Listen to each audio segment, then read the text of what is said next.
সবাইকে অনেক অনেক স্বাগত জানাচ্ছি আজকের দিনের অনুষ্ঠানে। আজকে যে বিষয়টা নিয়ে আলোচনা করব সেটা হলো সূর্যদেবের পরিবর্তন। সূর্যদেব মকর রাশি ত্যাগ করে কুম্ভ রাশিতে চলে যাচ্ছে আগামী 12 ফেব্রুয়ারি রাত্র 8:08 সময়, এবং কুম্ভ রাশিতে গোচর করবে আগামী 14 মার্চ পর্যন্ত বিকেল 5:02 পর্যন্ত। এরপরে বিকেল 5:02 পরের রাশি মীন রাশিতে চলে যাবে। দেখুন, অনেকগুলো ঘটনা এখানে ঘটতে যাচ্ছে মহাজাগতিকভাবে।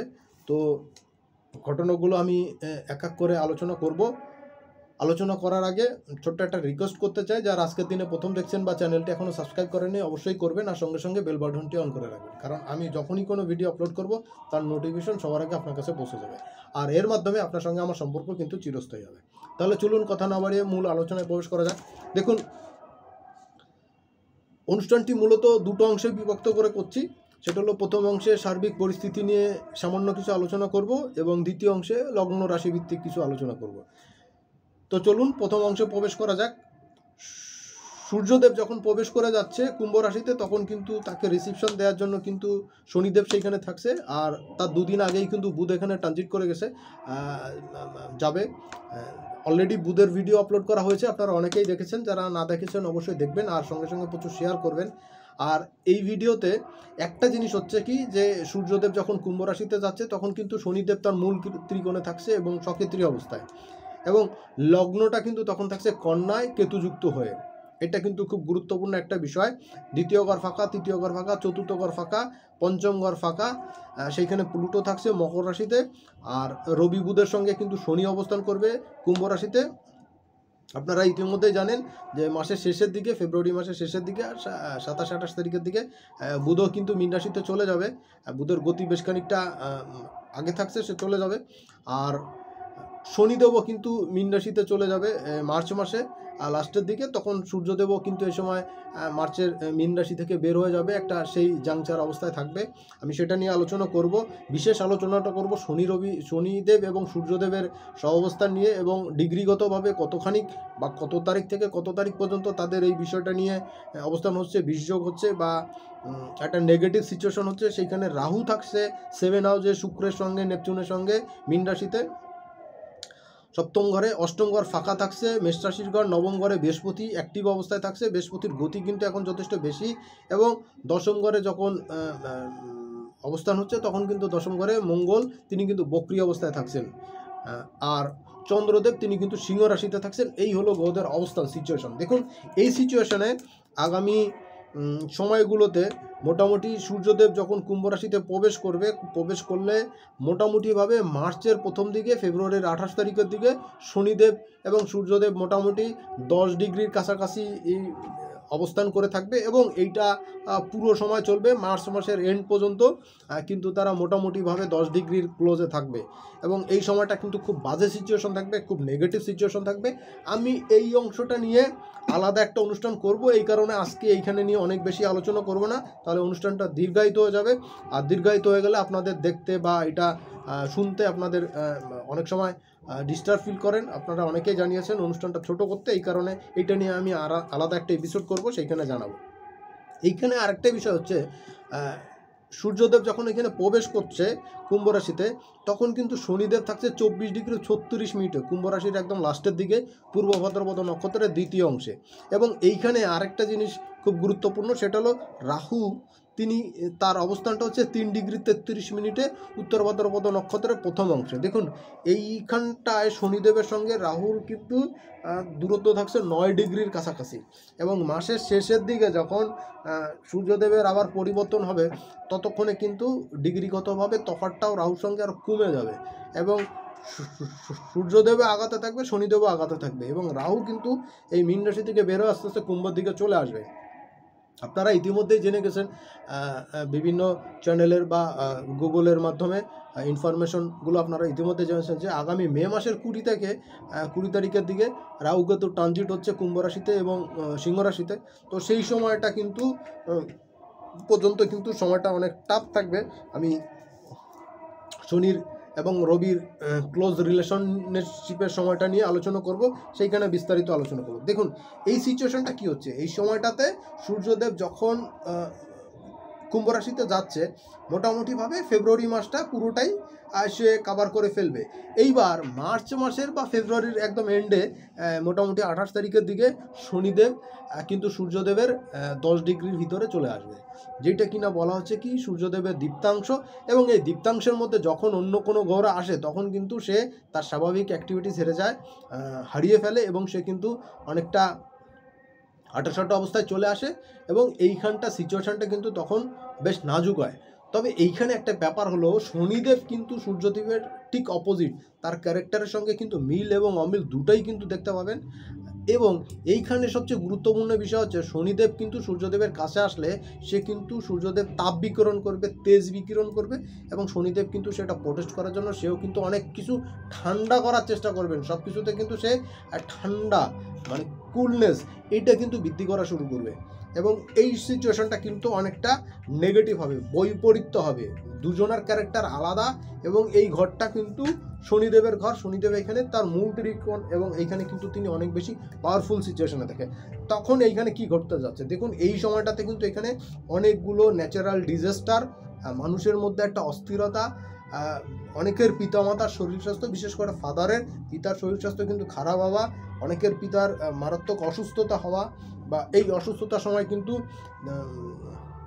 মিসিং হওয়া, হারানো, দেহত্যাগ করা, এই ধরনের সিচুয়েশনগুলো অনেক সময় দেখতে পাবেন। বিশেষ করে যাদের চার্টে শনি রবির দশান্তর্দশা চলছে এবং এই দশান্তর্দশার পিরিয়ডটা যাদের চার্টে কিন্তু খারাপভাবে আসে তাদের জন্য কিন্তু এই জিনিসগুলো খুব অ্যাক্টিভ হবে। এটা একটা নেগেটিভ জায়গা, যদিও পাবলিক ফোরাম এগুলো বলা উচিত না, তারপরও কিছু জিনিস না বললে নয়। আর একটা জিনিস হচ্ছে যে এইখানে অনেকের ক্ষেত্রে কিন্তু একটু সাবধান সতর্কতা থাকা দরকার এবং প্রপারলি ডাক্তারের পরামর্শ অনুসারে চলা দরকার। আদারওয়াইজ আপনারা কিন্তু বিভিন্ন রকম সমস্যার মধ্যে পড়ে যাবেন এবং আগে থেকেই যদি ট্রিটমেন্টের আওতায় আসা যায়, পূর্ব পরিকল্পনা নেওয়া যায়, সেই ক্ষেত্রে কিন্তু আপনাদের অনেকটা সুবিধা হবে এই রোগ ব্যাধিপীড়া থেকে তাড়াতাড়ি সুস্থতা লাভ করতে, কিওর হতে। দেখুন আর একটা জিনিস এইখানে খুব গুরুত্বপূর্ণ বিষয় দেখতে পাচ্ছেন, সেটা হলো যে শুক্র এবং রাহুর অবস্থান হচ্ছে কুম্ভ রাশির দ্বিতীয় মীন রাশির ঘরে। দেখুন মানিটারি গেইন কিন্তু হবে, কিন্তু এখানে কিন্তু অনেক ফ্রডিং হওয়া, অনেকগুলো বিষয় ঝামেলায় পড়া, ভুল জায়গায় ইনভেস্ট করে ভুলে আটকে যাওয়া, বাকি দিয়ে বিজনেসের কিন্তু ক্ষতি হওয়া এবং বাকি টাকা আদায় করতে না পারা, বা যার কাছে পাওনা থাকলেন তিনি হয়তো আর কখনো আপনার একটা পেমেন্ট করার অবস্থায় নাও থাকতে পারেন। ন্যাচারাল ডিজাস্টার কিন্তু এখানে বেশ কিছু বিষয় এখানে আসতে পারে। রাজনৈতিক কিন্তু কিছু পট পরিবর্তন হওয়া বা অস্থিরতা, এই জিনিসগুলো কিন্তু এখানে দেখবেন। আর একটা জিনিস কি, মঙ্গল কিন্তু এখানে বক্রি অবস্থায় থাকছে, এই ফেজটা কিন্তু বেশ একটা ডিস্টার্বিং জায়গা। এবং এই সময় একটা হচ্ছে কি যে এতদিন কিন্তু সূর্যদেব মকরে ছিল, তখন কিন্তু মঙ্গলের সূর্যদেবের উপর অষ্টম দৃষ্টি ছিল, আর এখন কিন্তু মঙ্গল থাকছে, শনি রবি থাকছে মঙ্গলের নবমে, যেখানে তাদের কিন্তু অবস্থান থাকছে না। আর শনিদেব রবিদেব থাকছে পঞ্চমে। 9-5 কম্বিনেশন হচ্ছে এই গোচরটাতে, কিন্তু একটু বুঝে শুনে চলতে পারলে, ঠান্ডা মাথায় ধীর স্থিরভাবে চলতে পারলে কিন্তু নেগেটিভিটি অনেকটা কমানো সম্ভব হবে। তবে একটা জিনিস কি, এইখানে যাদের বয়স মোটামুটি 40 ক্রস করেছে, 43 বা তার বেশি, তাদের কিন্তু শ্বাসকষ্ট, অ্যাজমাটিক সমস্যা, তারপরে হলো ফুসফুস সংক্রান্ত কোনো ব্যাধিপীড়া, ঠান্ডা অ্যালার্জেটিক কোনো সমস্যা, এই জিনিসগুলো কিন্তু বৃদ্ধি পেতে পারে। এই জায়গাতে একটু বুঝে শুনে চলতে পারলে আপনাদের জন্য কিন্তু ওয়েল অ্যান্ড গুড আমি কিন্তু দেখতে পাচ্ছি, আদারওয়াইজ কিন্তু আপনাদের ভুগতে হবে। তো মোটামুটি গাড়িতে চলার ক্ষেত্রে এবং শারীরিক বিষয়গুলো, খাদ্যাভ্যাসের ক্ষেত্রে অতিরিক্ত মশলাযুক্ত খাবার, ঝাল খাবার, এইগুলো একটু অ্যাভয়েড করে চলতে পারলে আপনাদের ফিজিক্যালি ফিট থাকার একটা টেন্ডেন্সি এ সময় বেশ ভালো থাকবে, অন্যথায় আপনারা কিন্তু বেশ শারীরিকভাবে কষ্ট পেতে পারেন। এছাড়া সময়টা মোটামুটিভাবে ভালো যেতে পারে। আর শনি রাহুর পরিবর্তন, রবি শনির গোচর, এটা নিয়ে আমি খুব দ্রুতই আরেকটা অনুষ্ঠান করব, সেইখানে আপনাদের কী কী বিষয়ে সাবধান সতর্কতা থাকা দরকার সেই সব বিষয় নিয়ে আলোচনা করব। তবে ফাইন্যান্সের জায়গাতে কিন্তু বলবো যে একটু বুঝে শুনে ইনভেস্ট করবেন, ধারবাকি করলে, লোন টোন করলে সেগুলো কিন্তু একটু বুঝে শুনে করবেন। বিফোর মের মাসটা না যাওয়া পর্যন্ত আমি বলবো বড়সড় কোনো ইনভেস্টমেন্টে না যাওয়াটা আপনাদের জন্য বুদ্ধিমানের কাজ হবে, আদারওয়াইজ কিন্তু আপনারা ঠকতে পারেন, ধরা খেতে পারেন। এই জায়গাতে একটু বুঝে শুনে চলা দরকার। চলে যাব দ্বিতীয় অংশে। দ্বিতীয় অংশের আলোচনায় লগ্ন রাশি ভিত্তিক আলোচনা। এই লগ্ন রাশি ভিত্তিক আলোচনায় আপনাদেরকে আরও একবার স্বাগত জানাচ্ছি। প্রথমে শুরু করছি মেষ রাশি থেকে। মেষ রাশির জন্য কিন্তু সূর্যদেব পঞ্চমপতি, তার গোচর হচ্ছে একাদশে এবং সে তার পঞ্চমেই কিন্তু দৃষ্টি দিয়ে থাকছে। মেষের জন্য কিন্তু সন্তানের কোনো সাকসেস যেমন আসতে পারে, তেমনি সন্তানের কোনো চোট আঘাত লাগা, দুর্ঘটনা, সন্তানের কিন্তু কোনো অ্যাক্সিডেন্ট, এইগুলো যেমন আসতে পারে, তেমনি আপনার নিজেরও ফিজিক্যাল ফিটনেসের ক্ষেত্রে কিছু সমস্যা আসবে। আর আয় ইনকামের ক্ষেত্রে বেশ খানিকটা বাধাগ্রস্ততা আসবে। এই সময় আয় ইনকাম কিন্তু আপনার জন্য কিন্তু একটু ডিস্টার্বের জায়গা তৈরি করবে। কাঙ্ক্ষিত রেজাল্ট আসবে না, টাকা পয়সা হাতে আসতে দেরি হবে, বেশ খানিকটা নেগেটিভ সিচুয়েশনের মধ্যে পড়ে যাবেন। এই সময়টা আস্তে আস্তে আপনার কাটবে। বৃহস্পতি যখন কিনা মুভমেন্ট করা শুরু করবে তারপর থেকে। আর শনি রবির ট্রানজিট, রবি সূর্যদেবকে মোটামুটি মার্চ এপ্রিল মাসের 4-5 তারিখ পর্যন্ত বেশ একটা ভোগান্তির মধ্যে থাকবে। এরপরে আস্তে আস্তে এটা কাটা শুরু করবে, তখন আপনাদের জন্য কিন্তু ভালো যাবে। ক্যারিয়ারের বিষয় চিন্তা ভাবনা করে হয়তো মাথা গরম করা বাদ দিবেন এবং ঠান্ডাভাবে ধীরস্থিরভাবে চলাচল করবেন। আশা করি সময়টা আপনাদের জন্য ভালো হবে। পরের রাশি হলো বৃষ রাশি। দেখুন, বৃষ রাশি লগ্নের জন্য কিন্তু চতুর্থপতির দশমে গোচর হচ্ছে। এই গোচরে কিন্তু সবথেকে বেশি লাভদায়ক যে রাশি লগ্নের জাতক জাতিকারা হবে তার মধ্যে বৃষ রাশি লগ্নের জাতক জাতিকারা কিন্তু একটা। দেখুন, আপনার কর্মস্থানে কিন্তু একটা বড়সড় চেঞ্জ আসে। কর্মস্থানের কারো চার্টে যদি শনি রবির নেগেটিভ অবস্থান থাকে তাদের জন্য নেগেটিভ ফল প্রদান করবে, অন্যথায় কিন্তু এই সময় পজিটিভ কিছু ফল আপনারা পেতে পারবেন। তবে মারাত্মকভাবে বৃষ রাশির জন্য অনেক বেশি যে ডেভেলপমেন্ট পাবেন, কর্মের উন্নতি পাবেন, কর্মের সাকসেস পাবেন, সেটা আশা করাটা কিন্তু খুব একটা উচিত হবে না। 2-1 জনের চার্টে এই সময়টা কিন্তু বেটার ফল দেবে, অন্যদের চার্টে কিন্তু বেশ খানিকটা ডিস্টার্বের সময় কিন্তু থাকবে। আর পিতামাতার শরীর স্বাস্থ্যের দিকে একটু নজর রাখা দরকার, বিশেষ করে মায়ের, লাইফ পার্টনারের, স্পাউসের শরীর স্বাস্থ্যের দিকে নজর দেওয়া দরকার। মায়ের কিন্তু ঠান্ডা লাগা, কিছু চোখের সমস্যা, এইগুলো কিন্তু দেখা দিতে পারে। একটু বুঝে শুনে চলবেন, সাবধান সতর্ক থাকবেন, ডাক্তারের পরামর্শ নিয়ে চলবেন। পরের রাশি মিথুন রাশি। মিথুন রাশির ক্ষেত্রে তৃতীয় পতির নবমে গোচর, ভাগ্যস্থানে গোচর। দেখুন, মিথুনের যেমন ভাগ্য উন্নতি, ভাগ্য অবনতি দুটাই কিন্তু হতে পারে। ভাগ্য বিপর্যয়, ভাগ্য উন্নতি উভয় কিন্তু মিথুনের জন্য এই সময় আসতে পারে। এটা কিন্তু মিথুনের জন্য একটা বিশেষ শুভ জায়গা আমি দেখতে পাচ্ছি মিথুনের জন্য। এই গোচরে মিথুন রাশির জাতক জাতিকাদের কিন্তু আয় ইনকামের ক্ষেত্রে কিছু ডিস্টার্বনেস কিন্তু খেয়াল করবেন, পাবেন। বিজনেসের ক্ষেত্রে বাকি বাট্টা কিন্তু বেশি হলে কিন্তু কাভার হওয়া বা ঋণ ফেরত পাওয়া, ধার পরিশোধ করা বা বিজনেসের বাকিটা ফেরত পাওয়া একটু মুশকিল হবে। অনেক কিন্তু ফ্রডিং হতে পারে আপনার সঙ্গে, 2 নম্বরই কাজবাজ কিন্তু এখন আপনার সঙ্গে হতে পারে। একটু সাবধান সতর্ক থাকবেন, নতুবা আপনার পাসওয়ার্ড বা বাসায় চুরি হওয়া, ডাকাতি হওয়া, চিন্তা হওয়া, এই ধরনের ঘটনাগুলো কিন্তু আপনার সঙ্গে ঘটতে পারে। সাবধান সতর্ক হবেন, অন্যথায় কিন্তু ঝামেলায় পড়বেন। পরের রাশি কর্কট। দেখুন, কর্কটের জন্য এই গোচরটা কিন্তু মোটের উপরে খুব বেশি ভালো বলা যাবে না, কারণ আপনার অষ্টমেই কিন্তু সেই সাংঘাতিক শনি রবির বীর্য ঘটছে। এটা কিন্তু মোটের উপর আপনার জন্য সুবিধা না। ফিজিক্যাল পার্টে কিন্তু আপনাদের জন্য খুব একটা খারাপ সিচুয়েশন কিন্তু যেতে পারে। বিশেষ করে শ্বাসকষ্ট হওয়া, অ্যাজমাটিক সমস্যা, ফুসফুসের কোনো ইনফেকশন, এটা কিন্তু দেখা দিতে পারে। এছাড়া হাঁটুর নিচের অংশে কিন্তু ছোটোখাটো চোট আঘাত লাগা, অ্যাক্সিডেন্ট হওয়া, এই জায়গাগুলো কিন্তু কর্কটের জন্য একটু সাবধান সতর্ক হবে।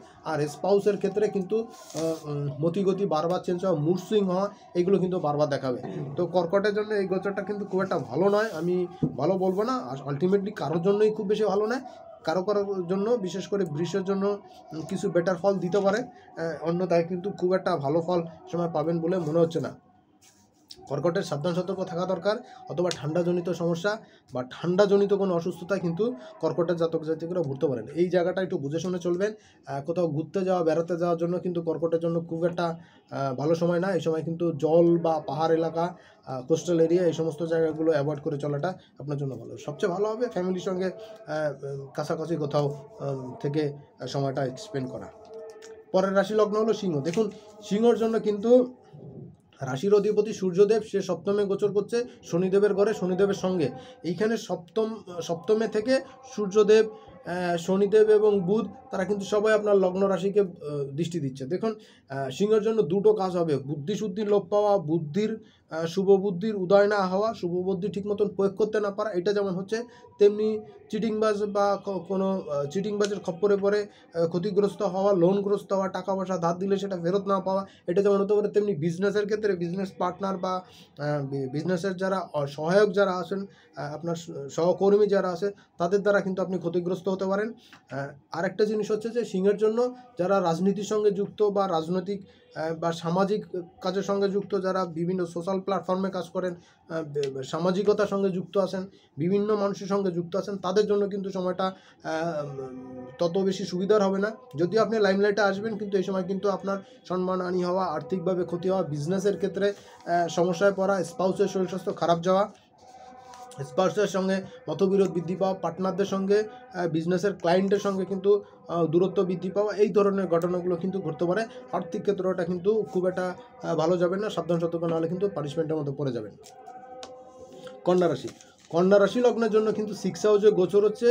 এটা যেমন আপনার জন্য কিছুটা আশার আলো দিচ্ছে, তেমনি কিছুটা কিন্তু সাবধান সতর্কতা থাকা দরকার। কারণ রবি 6 হাউসে যখন যাচ্ছে, শত্রুতা কিন্তু দমন হবে, বাট কম্পিটিশন কিন্তু বাড়বে, কম্পিটিশন সাকসেস আসবে। সেখানে শনিদেব থাকছে, কম্পিটিশন কিন্তু অনেক বেশি বৃদ্ধি পাবে। বিশেষ করে আপনার 26শে মার্চের পর্যন্ত, 1 মার্চ থেকে 26শে মার্চ, এই সময়টা কিন্তু একটু বেশি সাবধান সতর্ক থাকা দরকার। যদিও 26শে মার্চ পর্যন্ত সূর্যদেব এখানে গোচর করবে না, তারপরে সময়টা কিন্তু আপনাদের জন্য খুব সাবধান সতর্ক থাকা দরকার। আমি সূর্যদেবের শনি সূর্যের এই বীর্যোগ নিয়ে আলোচনা করব, তখন ডিটেলসে আপনাদের জানাবো। তো এই জায়গাতে কিন্তু একটা নেগেটিভিটি থাকছে কন্যার জন্য। বিজনেসের ক্ষেত্রে, পেশাজীবী মানুষের ক্ষেত্রে কম্পিটিশন কিন্তু খুব বাড়বে এবং হার্ড কম্পিটিশন বাড়বে। লেনদেনের ক্ষেত্রে বুঝে শুনে করতে না পারলে কিন্তু আর্থিকভাবে ক্ষতি হওয়া বা বিভিন্ন রকম সামাজিক প্রতিপত্তি নষ্ট হওয়ার ক্ষেত্রে আপনাকে কিন্তু একটু জটিলতা কঠিনতার মধ্যে কিন্তু পড়তে হতে পারে। আর বিজনেসের ক্ষেত্রে, স্বপেশার ক্ষেত্রে কিছুটা সুযোগ সুবিধা বৃদ্ধি পাবে। আর্থিক সমৃদ্ধি কিন্তু এই সময় আস্তে আস্তে আসা শুরু করবে। তবে 26শে মার্চের পর থেকে আপনাদের জন্য কিন্তু মোরাললেস বেশি বেটার সময় থাকছে। পরের রাশি হলো তুলা। তুলা লগ্নের জন্য পঞ্চমে সূর্যদেব গোচর করছে, একাদশপতি। দেখুন, একাদশপতি আপনার পঞ্চমে গোচর করছে। ও কন্যার জন্য একটা কথা বিশেষ আলোচনা করা বাকি, সেটা হলো কন্যার জন্য অহেতুক খরচা কিন্তু হতে পারে। তুলনামূলক কম প্রয়োজনীয় বা কম গুরুত্বপূর্ণ কাজে অধিক ব্যয় হতে পারে। এই জায়গাটা একটু মাথায় রাখবেন। ঠাটবাট দেওয়ার সময় না এটা কন্যার জন্য, একটু বুঝে শুনে চলবেন, নতুবা কিন্তু আর্থিকভাবে ক্ষতিগ্রস্ত হতে পারেন, পরে ঋণের চাপে কিন্তু পড়তে হতে পারে। চলে যাচ্ছি তুলার লগ্ন রাশির আলোচনায়। পঞ্চমে সূর্যদেবের গোচর, একাদশপতি। তো তুলার জন্য কিন্তু এই সময় লাইমলাইটে আসারই যেমন কিছু সুযোগ থাকবে, কিন্তু প্রচুর শত্রুতার মধ্যে কিন্তু তুলা করতে হবে। তুলার জন্য কিন্তু এই সময়টা প্রচুর শত্রুতার মধ্যে পড়তে হবে। আর্থিক ক্ষেত্রে আর্থিক আয় ইনকাম কিন্তু এই সময় কিছুটা বৃদ্ধি পাবে তুলার। সামাজিক অবস্থান কিন্তু, গ্রহণযোগ্যতা, এটা কিন্তু বৃদ্ধি পাবে। আর শারীরিক বিষয়, ব্যাকবোনের কোনো সমস্যা যদি থাকে, যাদের বয়স মোটামুটি 40+, তাদের জন্য কিন্তু একটু সাবধান সতর্ক দরকার। অন্যথায় কিন্তু একটু সমস্যা কিন্তু দেখতে পাচ্ছি। আর পুরনো পাওনা গন্ডা আদায় করার জন্য একটু প্রচেষ্টা চালালে কিন্তু সাফল্য পাবেন। বৃশ্চিক রাশি লগ্নের জন্য দশমপতি চতুর্থে গোচর। বৃশ্চিকের জন্য এই গোচরটা কিছুটা বেটার ফল প্রদান করবে, তবে চোর শাসরের থেকে সাবধান থাকবেন। এ সময় কোনো ফ্রড চক্র কিন্তু আপনার সঙ্গে ফ্রডিং হতে পারে, চুরি হতে পারে, একটু বুঝে শুনে চলবেন। আর বন্ধুস্থনীয় ব্যক্তির তরফ থেকে কিন্তু সাহায্য সহযোগিতা যেমন পাবেন, তেমনি ফ্রডিং কিন্তু আপনি হতে পারেন, তাদের দ্বারা প্রতারিতও কিন্তু আপনি হতে পারেন। কর্মক্ষেত্রে বিশেষ সাফল্য পাবেন, কর্মের উন্নতি, কর্মের প্রোগ্রেস, এটা কিন্তু অব্যাহত থাকবে বৃশ্চিকের জন্য। ধনুর জন্য বলবো তৃতীয় গোচর, নবমপতি তৃতীয় গোচর, শনির সঙ্গে তৃতীয়পতি তৃতীয় থাকছে, সেইখানে নবমপতি ও তৃতীয় গোচর হচ্ছে। কমিউনিকেশন কিন্তু বৃদ্ধি পাবে ধনুর জন্য, এবং এই কমিউনিকেশন লম্বা সময় কিন্তু আপনাকে সাপোর্ট দিয়ে যাবে। আর্থিক উন্নতি, আর্থিক প্রোগ্রেস, এই জায়গাটাও কিন্তু যথেষ্ট ভালো রকম আপনাদের জন্য থাকছে। আর পিতৃস্থানীয় ব্যক্তির শরীর স্বাস্থ্য বিষয়ে একটু টেনশনের জায়গা থাকছে ধনুর জন্য, একটু বুঝে শুনে চলবেন, ডাক্তারের পরামর্শ নিয়ে চলবেন। আশা করি সময়টা মন্দের ভালো চলবে। মকর লগ্ন রাশির জন্য বলবো, মকর লগ্নের জন্য অষ্টমপতি দ্বিতীয় গোচর। ঋণ দেনা কিন্তু বৃদ্ধি পেতে পারে, কিছু ধার বাকি পাওনা গন্ডা আদায় করার চেষ্টা করতে পারেন, এ সময় কিছুটা বৃদ্ধি পাবে। আর ঋণ মৌকুফ হওয়ার যেমন সুযোগ পাবেন, তেমনি ঋণ দেনা যেটা আপনি পাওনা আছেন সেটা আদায় করার জন্য কিছু সুযোগ কিন্তু, অপরচুনিটি কিন্তু আপনার ক্রিয়েট হবে, এটা আপনার জন্য বেশ ভালো থাকছে। আর ইনকামের ক্ষেত্রটা যথেষ্ট স্ট্রং থাকছে, কর্মের উন্নতি, উদ্দীপনা যথেষ্ট ভালো রকম থাকবে। সময়টা কাজে লাগাতে পারলে আর্থিক ক্ষেত্রে কিন্তু যথেষ্ট ভালো থাকবে। আর কিছু ক্ষেত্রে লটারি প্রাপ্তির জায়গা বা আকস্মিকভাবে গিফট উপহার দেশের বাইরে থেকে, এটা কিন্তু আপনার জন্য ভালো থাকছে পাওয়ার জন্য। কুম্ভ লগ্ন রাশির জন্য বলবো, কুম্ভ রাশিতেই কিন্তু শনিদেব অবস্থান করে আছে মূল ত্রিকোণে, এবং সেইখানে কিন্তু সূর্যদেবও গোচর করছে আপনার সপ্তমপতি। দেখুন সপ্তমপতির এইখানে গোচর আপনার বিজনেসের ক্ষেত্রে কিন্তু তত বেশি ভালো যাবে না। একটা গৌণের জায়গা যাচ্ছে, বীর্যোগ যাচ্ছে, বুঝে শুনে কথা বলবেন, আদারওয়াইজ কিন্তু সমস্যায় পড়বেন। কুম্ভের আরেকটা জায়গা হচ্ছে, কুম্ভের জন্য এই গোচরে স্পাউসের শরীর স্বাস্থ্য কিন্তু ততটা ভালো যাবে না। তার হাঁটুর নিচের অংশে ছোটোখাটো চোট আঘাত লাগা, অ্যাক্সিডেন্টের যোগ যেমন থাকছে, বিজনেসে কিন্তু তেমন কিছু ফাটকা বিজনেসের ক্ষেত্রে কিন্তু লস হওয়ার সম্ভাবনা থাকছে, ফ্রডের পাল্লা করা, ফ্রডিং হওয়া, এবং একই সঙ্গে কিন্তু আপনার নিজেরও শারীরিক পার্টটাতে তত বেশি ভালো নাও যেতে পারে। ফুসফুসের কোনো সমস্যা আসা, মাথার কোনো সমস্যা, মাথার কোনো গণ্ডগোল আসা, মনে রাখতে না পারা, স্মৃতিশক্তি নষ্ট হওয়ার, এই ধরনের কোনো টেন্ডেন্সি কিন্তু আপনার ভিতর দেখা যাচ্ছে। এই জায়গাটা একটু বুঝে শুনে চলবেন, আদারওয়াইজ কিন্তু সমস্যার মধ্যে পড়ে যেতে পারে।